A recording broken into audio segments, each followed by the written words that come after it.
set out to do today was to defy the judgment of a court to whose jurisdiction we have submitted to breach a treaty obligation. Now, I ask this question. Supposing in another country that's a signatory to the European Court, there's a homophobic case, and the government of that country says, we're not going to accept the conclusion of the court. Or suppose it's a case from which there's violent discrimination against women, and another country says, we're not going to accept that. You can't pick and choose. Now, one of the results of a comprehensive legal system is that from time to time it reaches conclusions and passes judgments that you don't like. But the strength of the European Convention on Human Rights is something which affects the lives of every one of us every day. And that's why the Convention should be reaffirmed. But hang on. Are you saying that Parliament cannot decide anything to do with prisoners? They just have to give every prisoner No. What the government ought to do is to... You're gesturing the wrong way. The government this side now. Old habits die hard. It was the red jacket that persuaded me. What Parliament ought to do is to introduce legislation. It ought to fulfil its responsibility. This judgment has been given by the court which says a blanket ban is contrary to the terms of the European Convention. Introduce a discriminating system. As I've said already, you can do it on the basis of the seriousness of the crime or the length of the sentence. But what you can't do is to say of every prisoner, you are automatically denied your human rights. All right, so you have to have a chink of light somewhere that changes things. Jacqui, I'll come to you in a moment, but there are a lot of people with their hands up. I go to the woman there, please, and then to the woman in the fourth row there. Yes. It was concerning enough that such a high number of MPs couldn't see the significance of needing to give prisoners their human rights by allowing them to vote. But what's concerned me most tonight is the apparent ease with which members of both the previous and existing government appear to feel that it's okay just to pick and choose when they're going to stick to human rights and when they're going to simply ignore the judgments of courts and just do nothing. All right. And the woman in the fourth row here? To be fair to Hold on, Francis. Yes. It seems to me that it's quite easy with cases like this that are very emotive to kind of, on the one hand, quote the woman that has only stolen a £10 pair of jeans and goes to jail, and then on the other hand you have the axe murderer. But what seems to be the real sort of core of this problem is whether you fundamentally regard our prison system as to rehabilitate people or as something where you get punished. So if it's punishment you're going for, then you want to start stripping people of their rights. If it's rehabilitation you're focusing on, then giving people the civic rights or human rights, whatever you want to call it, is quite an important part of that process. Which side are you on?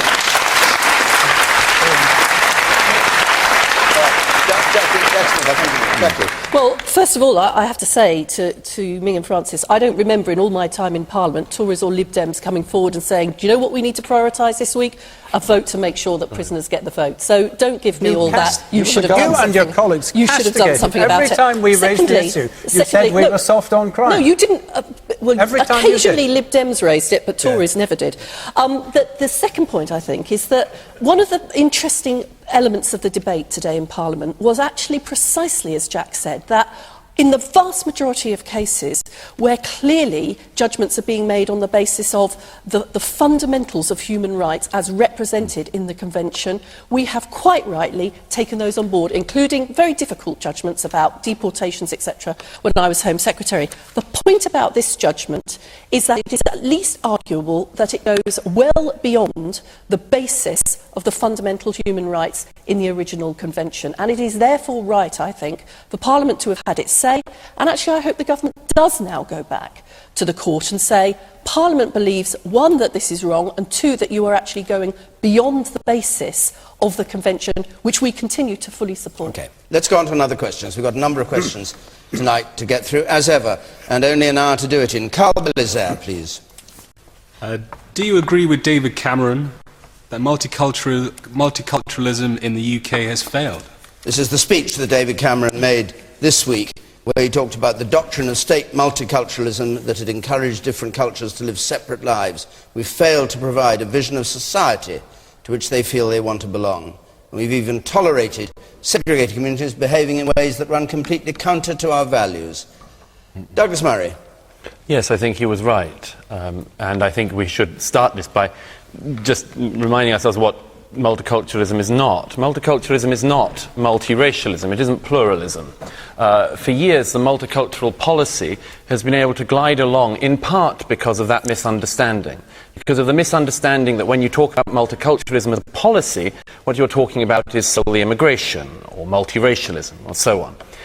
It's allowed itself an incredible easy ride, not least by the fact that this confusion has meant that any critic of multiculturalism has been immediately decried for years now as a racist. What do you understand by multiculturalism? Multiculturalism as a policy, as a policy, multiculturalism is the following. It is the idea that there is effectively no such thing as British society or British culture.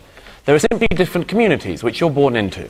If, for instance, you're born into a community from an Asian background, you will be treated by government throughout your life as a member of the Asian community.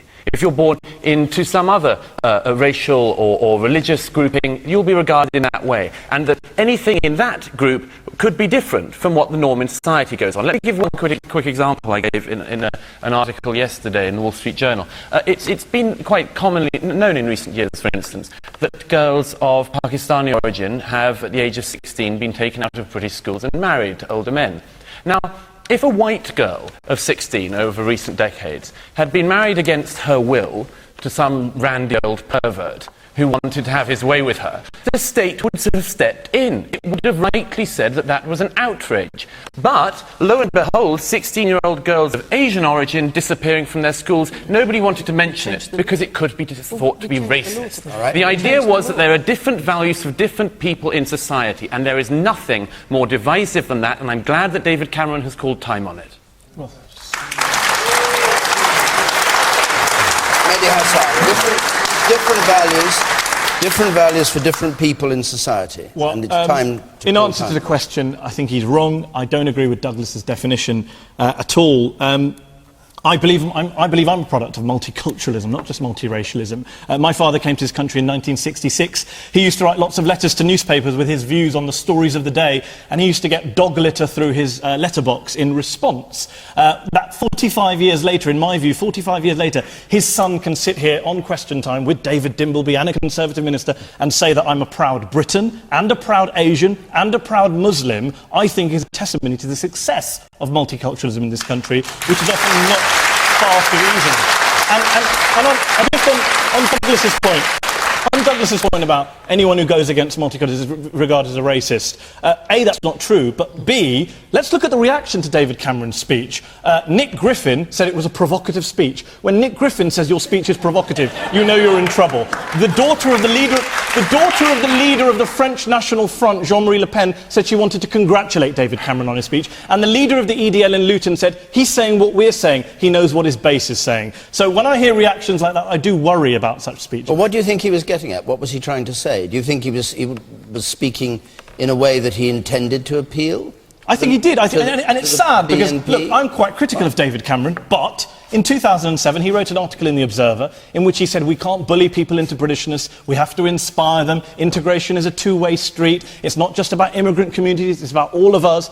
And that David Cameron disappeared. 4 years later he turns up in Munich, of all places, to tell us that we need this muscular liberalism and to talk like Douglas about forced marriages. Sorry, how many people have forced marriages in this country? And show me which cultural group defends forced marriages and which government defends forced marriages. I've yet to come across a single one. Francis Maude, what do you think David Cameron meant? And do you agree with what he said? Yes, in every respect. Yes, I totally agree with it, and I think there's a complete consistency between what he was saying 4 years ago, what media refers to, what he's saying now.